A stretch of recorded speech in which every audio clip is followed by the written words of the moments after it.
Hello, I'm Terrence McNally, and welcome to today's podcast. Welcome especially to those of you who have made listening to this show, whether live or in podcast, a habit. For that is the topic of the day. What is a habit?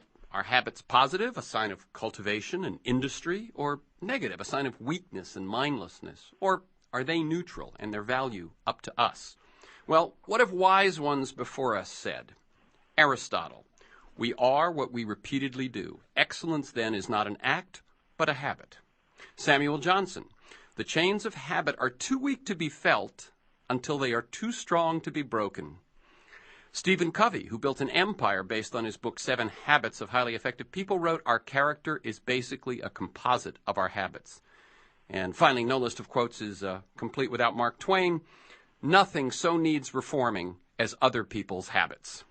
Today's guest, Charles Duhigg, an award-winning investigative reporter for the New York Times, in a somewhat surprising career turn, has written the best-selling The Power of Habit, Why We Do What We Do in Life and Business. He tells us that at its most basic level, a habit is a simple neurological loop, a cue, my mouth feels gross, a routine, I ought to brush my teeth, and a reward, minty fresh. Backing out of the driveway, replying to emails, choosing what to munch on in the afternoon, running before work. Many of our most basic daily actions are not, in fact, the products of well-considered decision-making, but outgrowths of habits we often don't even realize exist. So we're going to talk about what a habit is, how they're formed, how they can be broken, and how we can put what we've learned about habits into practice so that we are at least somewhat their masters rather than their slaves. Charles Duhigg, a graduate of Yale College and Harvard Business School, as I said, is an investigative reporter for the New York Times, where he has most recently been the lead writer for its front page series on Apple. He's a winner of the National Academies of Sciences, National Journalism, and George Polk Awards, was part of a team of finalists for the 2009 Pulitzer Prize.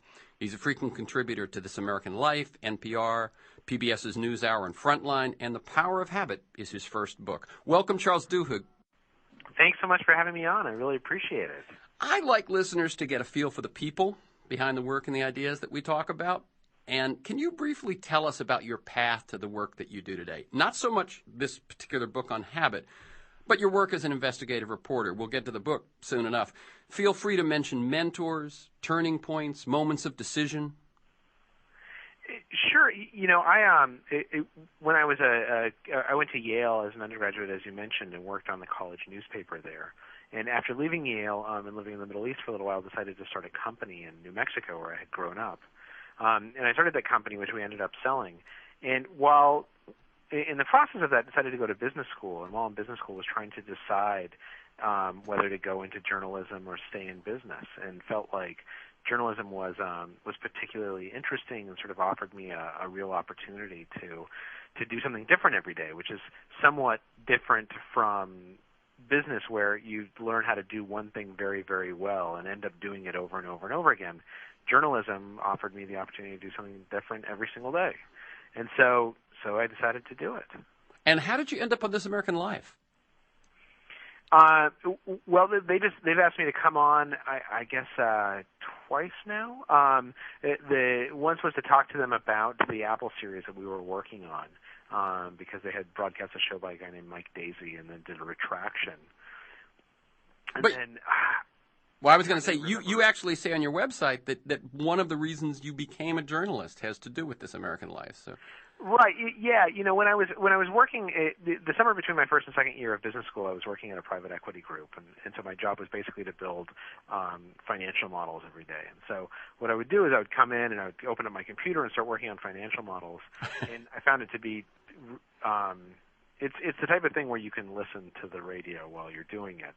And so I would put on This American Life, and found it sort of would limit myself to one or two This American Lives a day.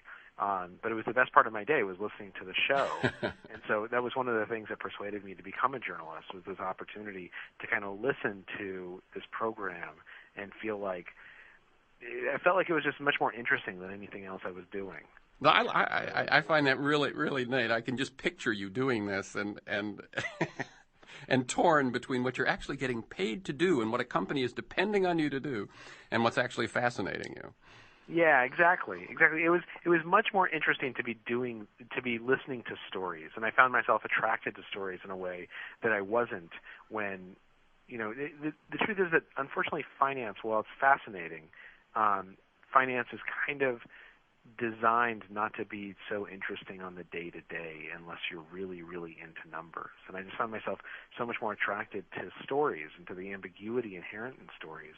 And so that's what I decided to do. Yeah, and one thing I will say about The Power of Habit and your longer magazine articles that I've read is that you do certainly utilize story a good deal. Do you consider yourself a writer first or an investigator? I think that they go hand in hand. I think to be a good writer, you need to be able to. You have to have a really strong base of reporting, right? Particularly in nonfiction, the strength of your ability to create and tell a story really depends upon how much material you've collected in order to do so. And so I don't know that they kind of are separated as much for me as they are parts of the same continuum. Well, I guess on the one hand, one could be a writer first and never do any research, be a novelist, you were drawn to both. Yeah, I think that even for novelists, though, if you look at some of the best novels that are out there, I think that they really do reflect this kind of deep act of reportage, whether that reportage be sort of formal or informal, right? I think that even if you look at, like, say, Jonathan Franzen's work recently, which seems to be kind of, everyone sort of agrees is some of the preeminent sort of novels of our time. Mm-hmm. I think if you look at his work, the reason why it touches people so deeply is because he is reporting on contemporary life very, very closely. Right? I mean, he's writing about his experiences, even though it's novelized, with his parents and and from his parents' perspective, with their children, and talking about sort of how those things change. Or if you look at David Foster Wallace, even when David Foster Wallace, first of all, he was obviously a great journalist and produced a lot of nonfiction. But even if you look at his fiction, it's very, very closely reported, right? I realize that. I really did speak too soon there, trying to set up the contrast that as soon as you started answering, I realized, of course, that's true. The foundation from which a strong story comes is knowledge of reality. Whatever that may be. Yeah, I think that's right. Yeah. I think that's right. And I think that usually a reporter is doing something very similar to what a novelist is doing if they're doing their job right. Mm-hmm. What did you originally set out to learn about Apple, and what did your series of articles reveal? Well, the series is called the I Economy, and it started with this sort of basic question, which was, what's going on with the economy right now that we seem to be in still a prolonged slump, and most particularly that jobs have not recovered? And our original thought was to try and tell this through the story of smartphones, because it seems like everyone has a smartphone. Mobile computing seems like the technology of the future, and yet there's no smartphones that are made in the United States of America, despite the fact that most of the companies that make some of the most popular phones are based here. And if I can cut in for a second, one of the things we hope for, Charles Duhigg, is that a new technology, a new hot product, is what allows the economy to keep being sort of reborn. And here's this new phenomenon that's become, ubiquitous, and it's not paying off. Absolutely. And it is paying off for some people, right? It's just not creating a lot of jobs. I mean, if you look at historically kind of what has happened with the American economy, particularly when the American economy was focused on manufacturing, some new technology would come along, like the car or the semiconductor, and it would create thousands and tens of thousands and sometimes hundreds of thousands of American jobs. And that was really, really important, because that's how the middle class essentially sustained itself, was by taking these jobs that new technologies and new industries would establish. But the problem is that when it comes to most technologies that come about today, they do create a lot of jobs, but not in the U.S. They tend to create many more jobs in Asia, in Europe, overseas, than they are in the United States. And we decided to focus a little bit on Apple because it seemed like a really interesting company, a lens through which to look at the national economy. Obviously, it's the most valuable company in the world right now. the iPhone is kind of the iconic symbol of technological advance. And yet what's interesting about Apple is that, for instance, General Motors and General Electric used to employ hundreds of thousands of Americans. Apple only has about 65,000 employees worldwide, and only about 45,000 of those work in the U.S., and about 30,000 of those are people who work in retail. In the stores, those Apple stores. Yeah, in the stores, right, which is essentially a step above minimum wage, but not much of a step above a minimum wage. Right. You're in a cooler place, and it's kind of cool to have that T-shirt on, but you're not making a ton more money. Exactly. But there are some people, obviously, who work for Apple who make a huge amount of money. And so we wanted to ask, if Apple is kind of the emblem of what a company wants to be, what does it mean that it's creating so few American jobs? And from there, we sort of started down a path that started to answer that question, but also helped us ask, so what else does Apple tell us about modern capitalism? We looked at, what conditions were like in Chinese factories where the iPhone is made. We looked at how Apple pays its taxes and avoids paying its taxes. In a sense, we could have written a number of these articles about any number of companies, but Apple became this lens to help explain what capitalism is like nowadays and why some of the problems that we're experiencing as a nation exist. And I think, by the way, one of the things I would imagine is a helpful lens here is that while you're investigating this, Apple is phenomenally admired, identified with. It's not just successful; it's also a bad sort of to many people of so many things that are good. Absolutely. I mean, I think that it seems like into every decade there's a company that comes to typify the ideal of what American capitalism wants to achieve. For a long time that was Ford or GM, and then it became General Electric at one point. For this decade, I think unquestionably, it's Apple. Mm-hmm. Apple embodies what every company wants to be. And so looking at its strengths as well as its weaknesses tells us a lot about how American capitalism works today. Now, that famous exchange between Steve Jobs and Barack Obama, could you talk about that? Sure.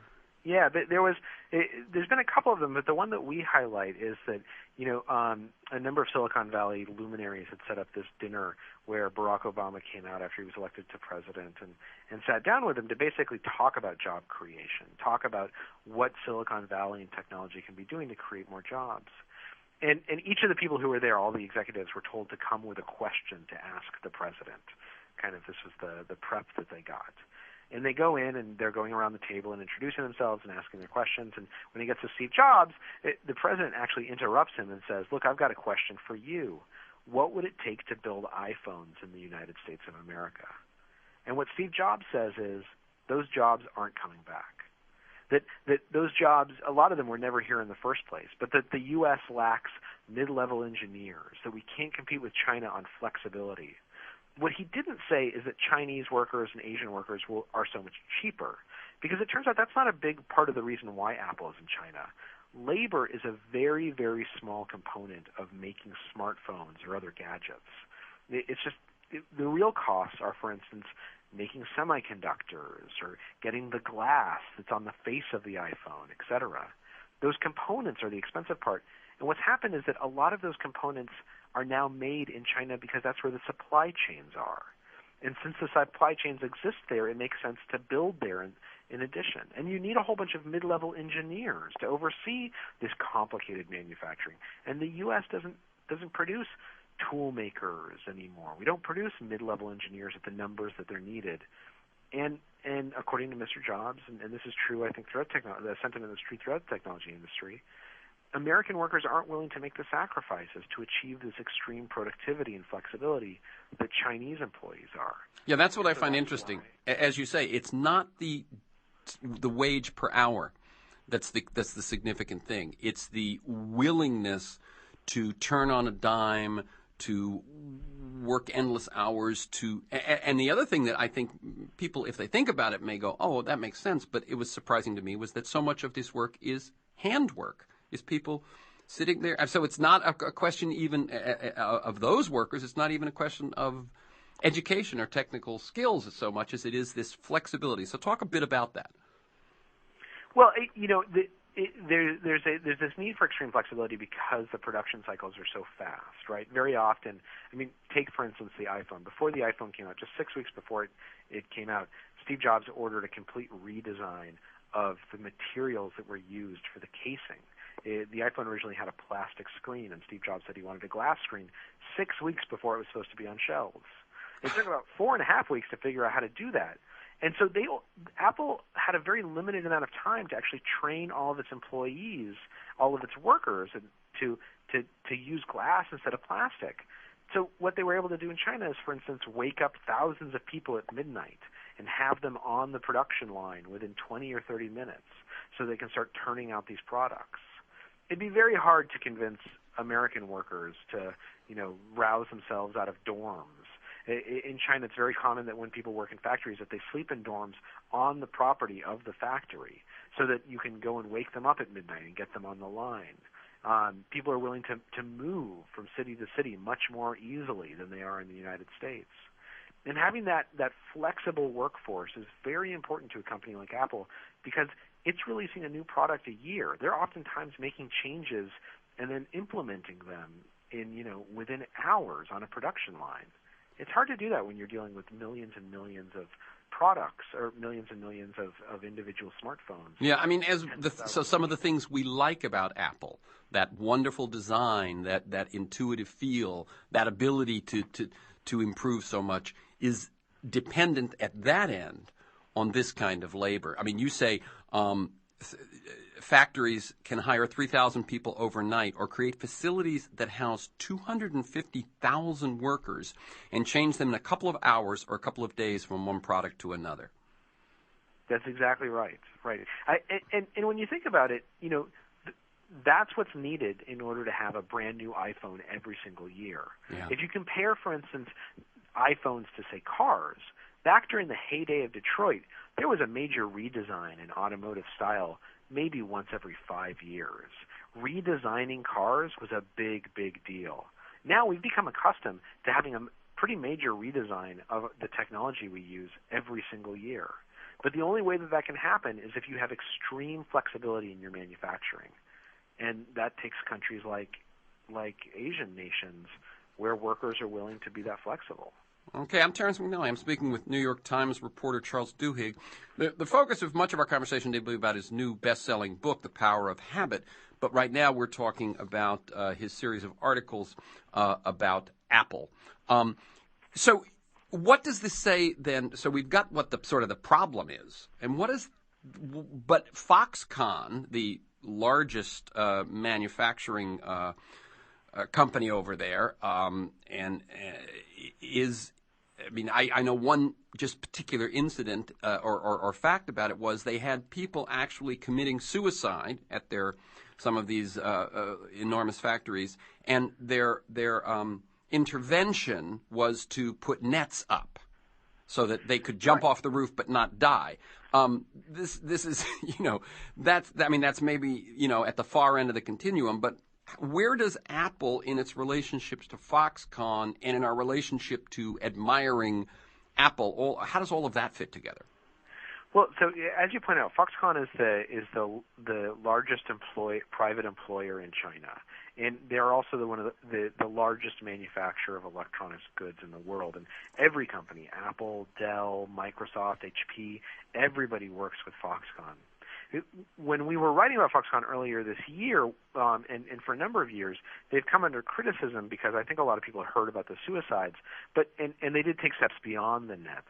But I think that the bigger issue was that work conditions within Foxconn plants have been categorized as being fairly harsh. People were oftentimes asked or coerced into working long overtime shifts in excess of 60 hours per week, and oftentimes 7 days a week. The dorms that people live in, we've been told, are not very nice. Sometimes they stuff 12 to 15 people inside a room. There's been riots inside the dorms because of disputes over pay. and in some cases, people stand for very prolonged periods of time when they're working. So work conditions are harsh. And in addition, within some factories that have produced Apple products and products for other companies, there's also been some things that move from harsh to dangerous. There's been incidents of explosions where people have been killed, exposures to toxic chemicals that have caused nerve damage among workers.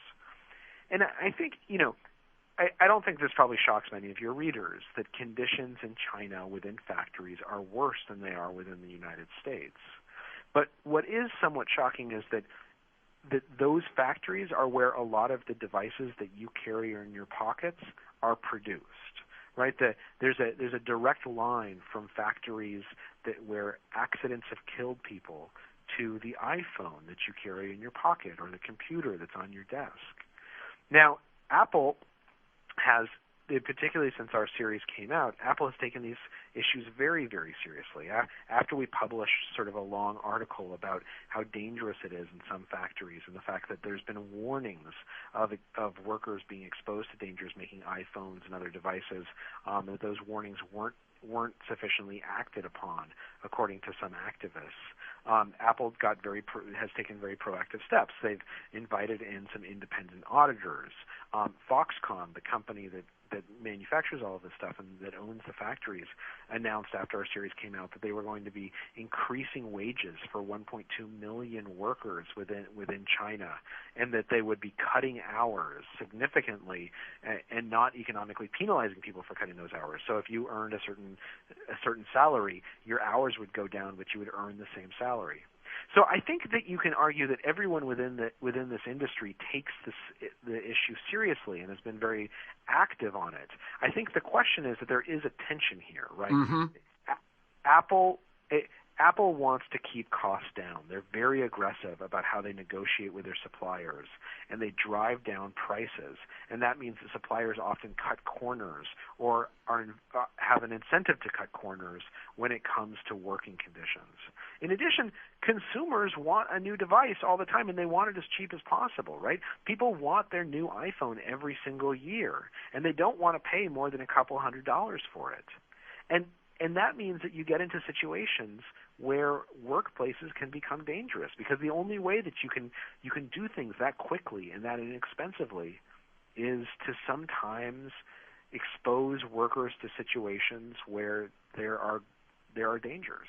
Yeah, you wrote about that tension. You said Apple, there's a conflict within Apple, which is that when enforcing those rules, when getting really, really tough with suppliers, conflicts with creating the best products possible, turning out those products as fast as possible, maintaining relationships with very important suppliers like Foxconn, the discipline around that, the dedication breaks down.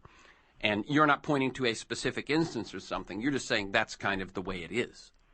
That's what we've been told by Apple insiders, Mm-hmm. is that there is this basic tension that look, no company wants to hurt people on purpose, and Apple has for years talked about how they take safety very, very seriously overseas. And so the question is, why is there this conflict? Why do these incidents still occur? Mm-hmm. And what people tell us is it's because of this competing pressures. All right. Look, finally, I realized I had a question here, which I think we answered earlier, but I'll just set it up here, but I think we did. Apple, if not the wealthiest corporation in the world, very nearly so, sitting on enormous cash, recently decided to issue dividends. And what would it take for them to change things in a more meaningful way? Or is it not a matter of profits, but simply that their model doesn't allow a different method or location of manufacturing? And I think I think it's a really good question, right? And we just had a piece last Sunday that kind of tried to answer that, which is what would it take to build the advanced components within an iPhone inside the United States? The answer is that it would be a little bit more expensive. Not hugely more expensive, but a little bit more expensive. So Apple's profits would go down. And in addition, it would also take longer, right, because we would need to build the supply chains here that China already has. What's interesting is that one country has already done this, Brazil. So iPhones are being manufactured in Brazil right now because Brazil has these huge tariffs that if you import electronics, they're much more expensive. And so Foxconn essentially decided to open up plants in Brazil so that they could manufacture iPhones and iPads domestically. And I think that obviously creates Brazilian jobs. There's a downside to it, though, which is that products in Brazil are much more expensive, including even the iPhones and iPads that are made within Brazil. You're not sending work to the lowest cost place, and so as a result, consumers end up having to pay more for those products. Mm-hmm. So for Apple, it's this price pressure. Now, what we know though is, as I said, they're sitting on an enormous amount of cash. They're giving dividends at this point, and I mean, this isn't. You're not sitting on their board. Could they take the hit of if instead of pricing the iPhone so that it was more expensive than all of its competition, or more expensive, that they took the hit in profits and they took the hit in dividends and so on? Is there even the room for that? Yeah, absolutely.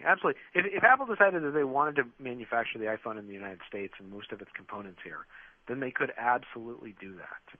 But the question is, who would reward them for that? Right? Consumers don't say, I want to buy made in the USA when I buy my smartphone. No. So if Apple's products all of a sudden become more expensive, it's not like consumers are going to pat them on the back. They're going to complain. Yeah. And not only that, but the government won't give it. There's not a lot of tax benefits to building in the U.S. right now as opposed to building overseas. In fact, there's some tax advantages to going overseas. Right. And so yes, absolutely, Apple could manufacture the iPhone in the United States. The question is, what incentives are there for them to actually do that? And not many. Very good. I think that's where we'll leave I really appreciate this. Oh, let me ask you one last thing on Apple, which is, I'm not sure you covered it, but the recent thing where they dropped out of the environmental certification of electronic products, and then big reaction, they jumped back in. People probably heard about that. Can you briefly tell people what happened?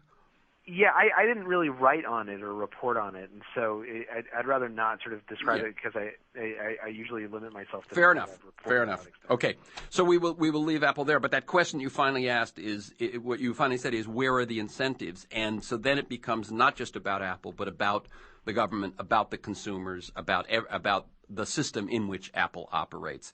I'm Terrence McNally. I'm speaking with the New York Times investigative reporter Charles Duhigg. We are now going to shift to talking about his best-selling book, The Power of Habit, Why We Do What We Do in Life and Business. And to learn more, you can go to charlesduhigg.com. How did the book, The Power of Habit, happen? Was I correct that this is your first book? That's right. It's my first book. So something really grabbed you. Yeah, it started about 9 years ago when I was in Iraq as a reporter, and I met this army major down in a city named Kufa, which is about an hour south of Baghdad. And he had been given the job of trying to stop the riots within the country. And so one of the things he did is he went to the mayor of Kufa and he asked him to remove the food vendors from all of the plazas. And the mayor, who's dealing with like suicide bombers and stuff like that, says, "Sure, no problem."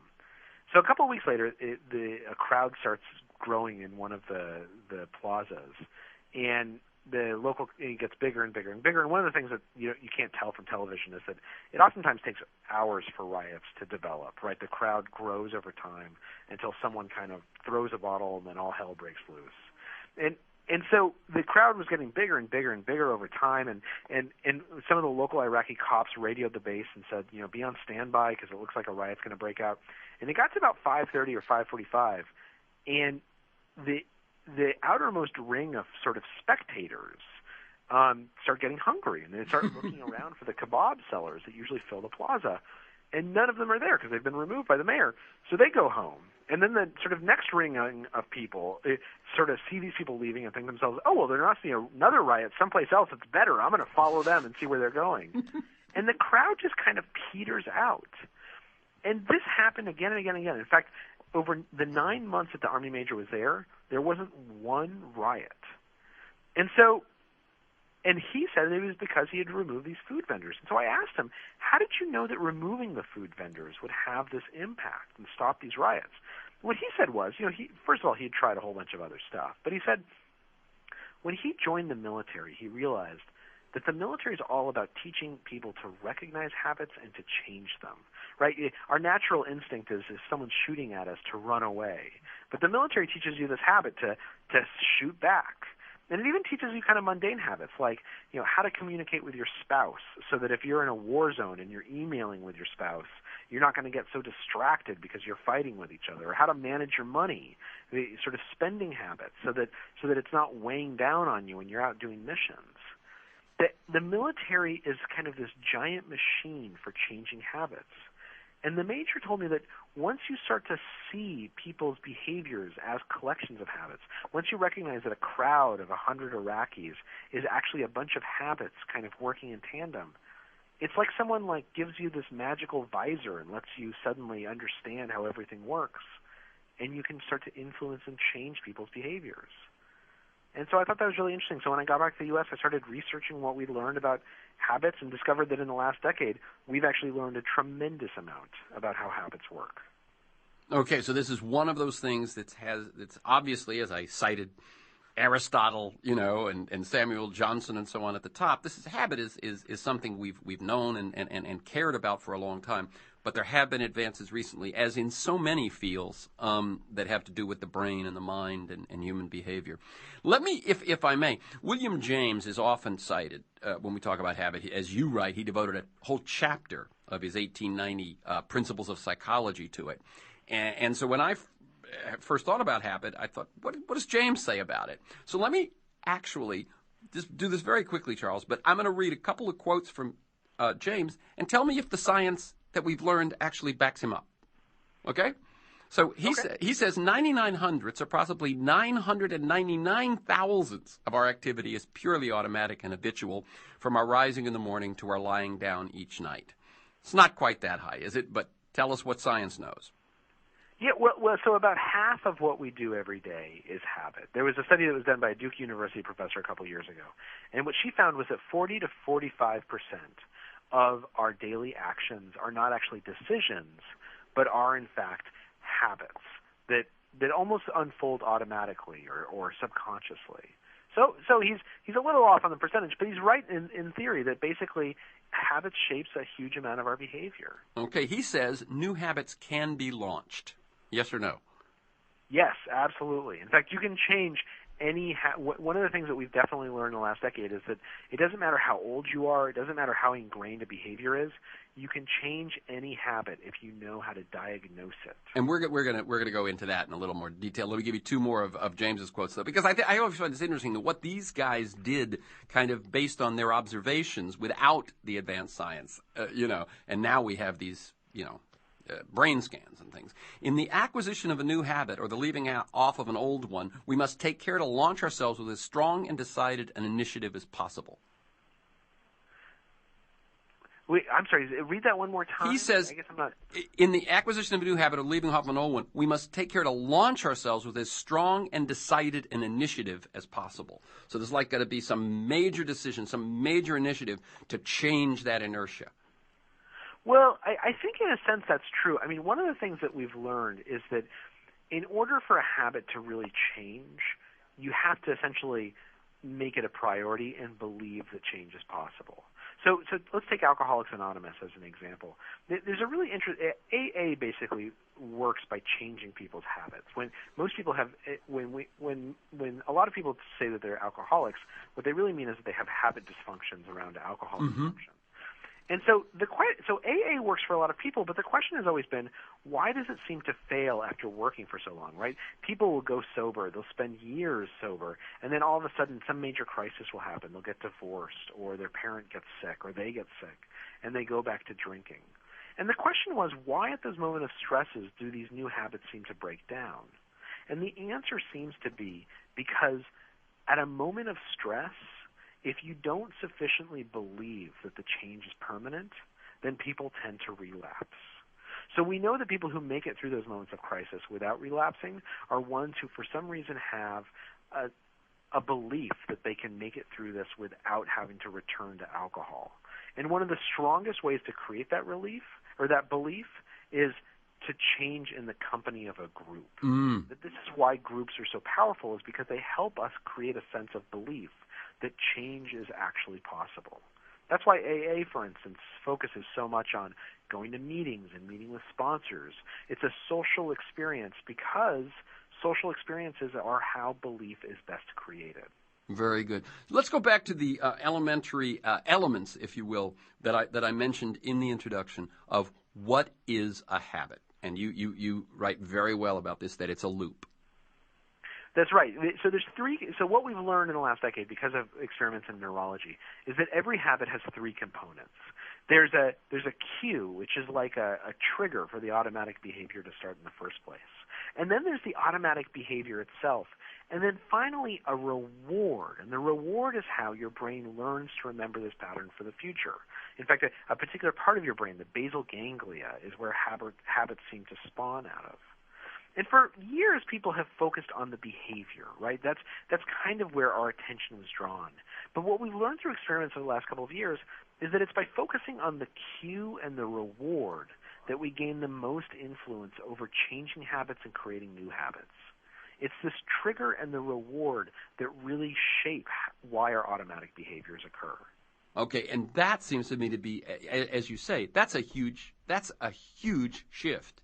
And as you say, if you focus, since what we've learned is that the cue and the reward have sort of, if you will, the leverage that well, I think it would be natural that we would have been preoccupied with the habit, the routine, the behavior. This is so. Tell your own cookie story. Well, yeah. So I mean, this is kind of a great example of how to think about these cues and rewards. Is that when I started working on this book, I had this terrible habit of I would go and I would eat a cookie every afternoon, and it was like, you know, it was, to be honest, it was kind of like I felt kind of ashamed of it because it was. You know, I think I'm a smart person, and I'm successful in a lot of ways. And I would actually I put a note on my monitor one day saying no more cookies to remind myself. But you know, every afternoon I'd get to this place, and I'd almost kind of without thinking about it, just walk up to the cafeteria and eat a cookie. And I couldn't figure out why I felt so powerless over this, why I kept on doing it. And so I was talking to these neurologists and psychologists and psychiatrists and asking them all these questions about how habits work. And I would mention my cookie incident and say, you know, I have this friend who has a cookie friend. Of course. Can you help me? And what they said is if you want to change this habit, what you need to do is you need to diagnose the cues and the rewards. So let's start with the cue. And they would say, you know, whenever you get the urge to have a cookie, just to write down a couple of different things, because all cues usually fall into one of 5 categories. They tell me to write down what time it was, where I was, what my emotion was, what I was thinking about, what other people were close by, and if I had just sort of done what I had just done, what behavior I just engaged in. And what I noticed is that most of those would differ from day to day, but the time of day was always the same. It was always between 3:15 and 3:45 that this cookie urge would strike. And they said, that's your cue. Your cue is the time of day. So once I'd figured out the time of day, then I needed to figure out what the reward was. And I thought that the reward was the cookie, right? Right, of course. Good. And they said, oh, no, you don't understand. Rewards are very complicated. A cookie is 8 or 10 different rewards kind of all bundled into this one little gooey thing. And so for instance, was the reward that I was trying to satisfy hunger, in which case eating an apple should work just as well. Or was it that I was craving the energy that the sugar would give me, in which case having a cup of coffee should do the trick? Or that I just liked the sweet taste, you know, sort of seeking that novelty of the taste sensation, in which case, you know, drinking a diet soda or just taking some Splenda and sucking it off my finger, that should do the trick as well. So I experimented with it. That's right. You tried these things, yeah. Yeah, each day I'd try a different thing. Instead of getting a cookie, I'd try the coffee or the apple. One day I just went for a walk outside. Maybe it was just that I needed a break, and the cookie was providing a break.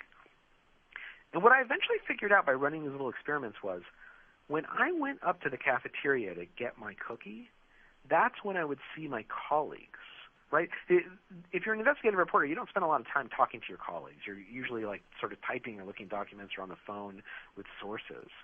And so each day when I'd go to the cafeteria, that's when I got to see sort of friends and chat with them and just socialize. That's what I was actually craving, was the socialization. The cookie was just kind of a convenient excuse for it. And so once I figured that out, once I knew what the cue and the reward was, I was able to change the habit. And so each day now, at about 3:30, I stand up from my desk almost automatically, and I look around for someone to go gossip with. And I walk over to their desk, and I gossip for 10 or 15 minutes. And then I go back to my desk, and the cookie urge is totally gone. I've changed this habit.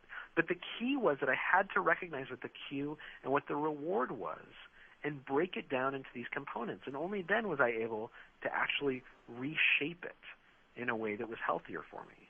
That's the voice of Charles Duhigg. We're talking about his best-selling book, The Power of Habit, Why We Do What We Do in Life and Business. And you can learn more at charlesduhigg.com. That's Duhigg. I asked you to tell it because it's so simple. We all have those. And you actually, I highly recommend the book, but even if one just goes to your website, you've got stuff up there on your website, the appendix that you've got up there, the flow chart that you've got up there. You've got this thing of identify the routine, experiment with rewards, isolate the cue, and if you do that, science and reality will reward you. That's absolutely right. But what's interesting about it is that it's simple when I say it, right? Like I sort of just walk through it. But the truth of the matter is, I had been struggling with this cookie thing for years. It wasn't so simple that it's only simple once someone draws your attention to it. And I guess that's the real importance of this science of habit formation, is that once someone explains how to identify cues and rewards, once you understand the importance of the triggers and the rewards and the cravings, it becomes easier to change your behaviors. But you really need someone to explain how habits work, to have a framework to understand them. Because the thing about a habit is, it's almost unconscious. Right? You're not really paying attention to your behavior when a habit unfolds. And so as a result, it might be simple, but it can elude your vision very, very easily. Mm-hmm.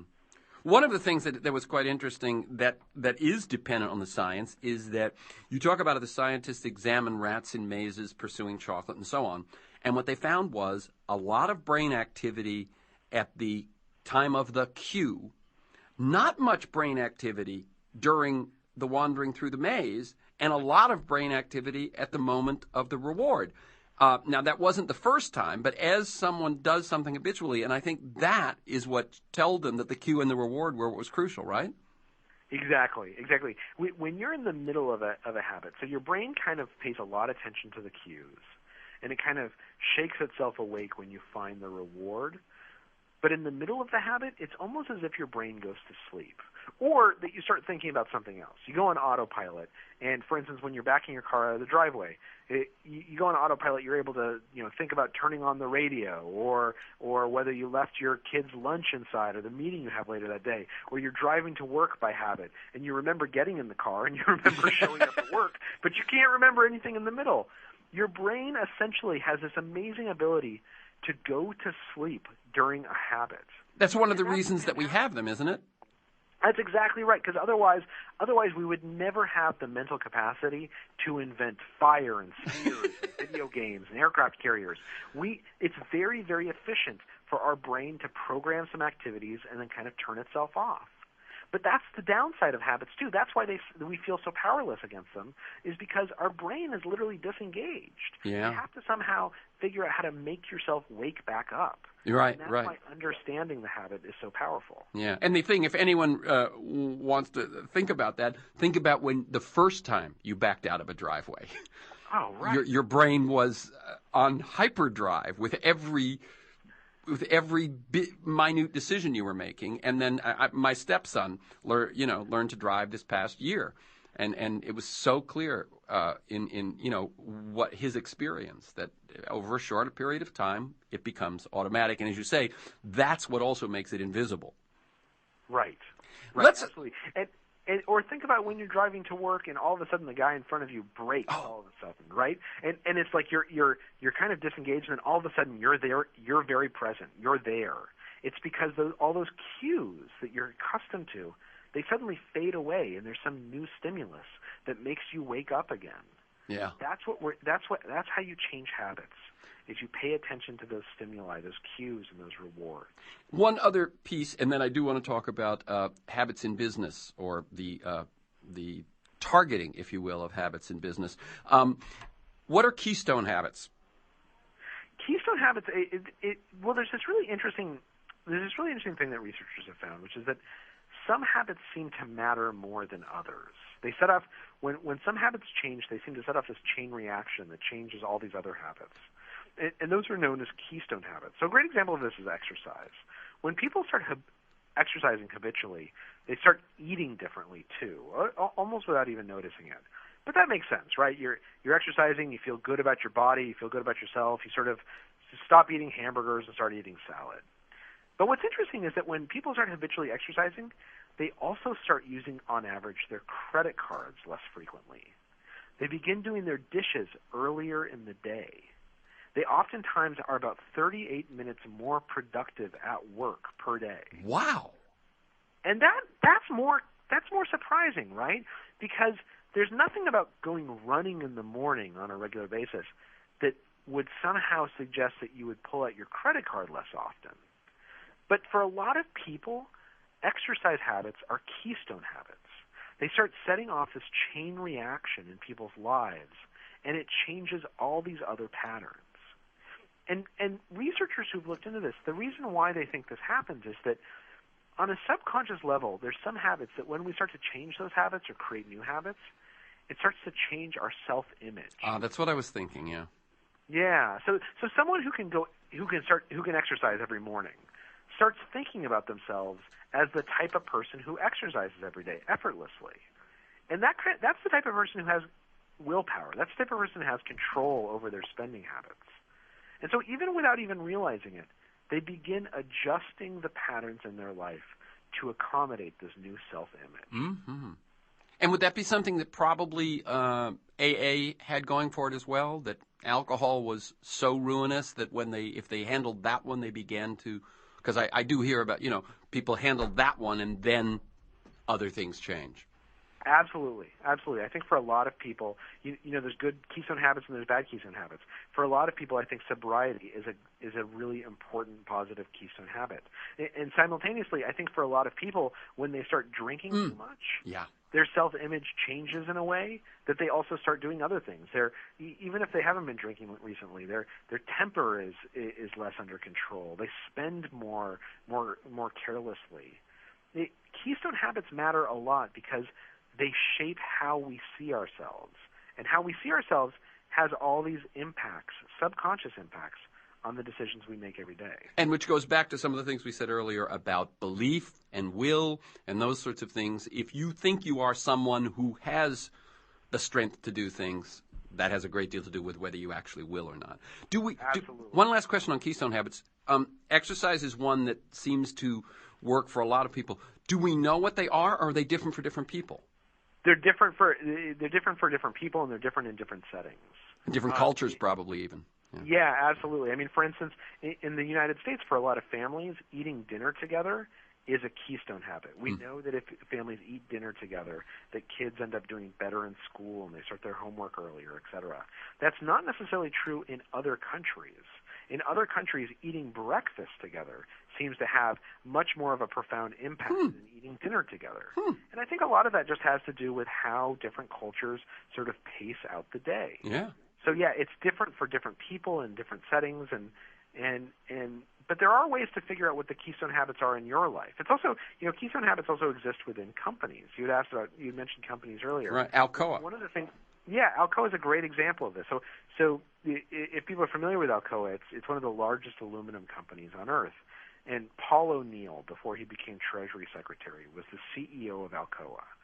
And when he came in as CEO, and Alcoa was in a sort of bad place at that point, Paul O'Neill said that rather than focusing on efficiency and productivity and profitability, he was going to focus on worker safety habits. Because he knew that for Alcoa, worker safety was a keystone habit. And he was exactly right. Once he started changing habits around worker safety, the company began to transform. And within just a couple of years, it was one of the most profitable companies in the United States. Mm-hmm. That's the voice of Charles Duhigg. We're talking about his book, The Power of Habit. We got about 5.5 minutes left, so I'm just going to say, in there you have a great story about Procter & Gamble and one of their products and what they learned, and Pepsodent, one of the early companies that basically made brushing your teeth twice a day, a habit that did not exist before that. People get the book, read those articles, but let's talk about Target. Okay. Because that, and if I say you've got about 5 minutes that we're going to talk about Target, take off. So Target's a really, really interesting company. It's a very smart company. One of the things that they do is they study consumers' habits very, very closely. In fact, they study consumers' habits so closely that they're able to tell when a shopper, in many cases, is pregnant, even if she has not told the store that she's pregnant. Because we know that from studies that when women are pregnant, their shopping habits change in kind of predictable ways. Now, some of it is pretty obvious, right? As they get close to the delivery date, they buy things like diapers or a crib. But some of it's actually pretty nuanced. For instance, at the beginning of a second semester, many pregnant women will start all of a sudden not shifting from scented lotion to unscented lotion. And as they move into the third trimester, they'll start buying a whole bunch of washcloths, a disproportionate number of washcloths. So if you look at all this data together, and Target has the ability to basically track everything you buy inside its store if you use a loyalty card or a credit card. Or a coupon. If you look at all this data together, you can create this picture of what's going on in someone's life and figure out if they're, for instance, pregnant, if they're getting a divorce, if they're moving, if they have a kid who's graduating from college. You can see these patterns by studying shopping habits.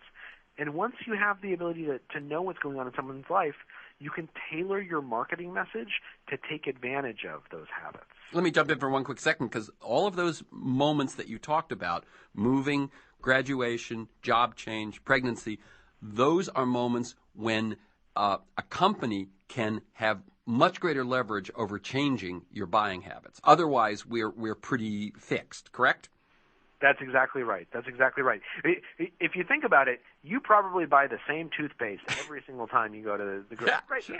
Because you don't care that much about what toothpaste you buy. You don't want to spend any time thinking about it. But we know that when you're going through a major life event, like having a baby or getting a divorce or graduating or moving from one house to another, all of a sudden you start buying different things. Things are up for grabs. Yeah, when people get married or divorced, the type of beer that they buy tends to change. But they might not even be aware of that, but marketers are aware of it, and they care a lot. So with Target, you tell this wonderful story about, because what you run into is a tension there. If you're discovering through your fantastic algorithmic analysis of someone's buying patterns and a million other people's buying patterns that this woman is pregnant, but she hasn't, you have the story of a father that comes in and is angry at the Target. Right. Yeah, he comes in and he says, my teenage daughter has been getting all these coupons from you guys for things like cribs and bottles and maternity clothes. And, she's still in high school. Are you trying to encourage her to get pregnant? And the manager comes out and he says, I'm sorry, sir. I don't know why she's getting these coupons in the mail. I really apologize. And the manager, this really bothered the manager. So a couple of days later, he called again to apologize to the father one more time. And the father picks up the phone and he says, well, I actually I had a conversation with my daughter, and she's due in August. It turns out I owe you an apology. But that's how powerful this algorithmic analysis of shopping habits can become. You can identify when people are pregnant, even if their parents don't know. Right, and as you point out, if you suddenly started flooding someone with that they're pregnant but they haven't told you, Target, and you start flooding them with baby coupons, they're going to feel like they've been spied on. So they have to have the knowledge they have, but not act like they do. That's exactly right, and that's what Target found, is that if they start sending them, if they basically say, we know you're pregnant, you never told us, people get kind of spooked out. So what Target did, and what all companies do at this point, is they started camouflaging how much they knew.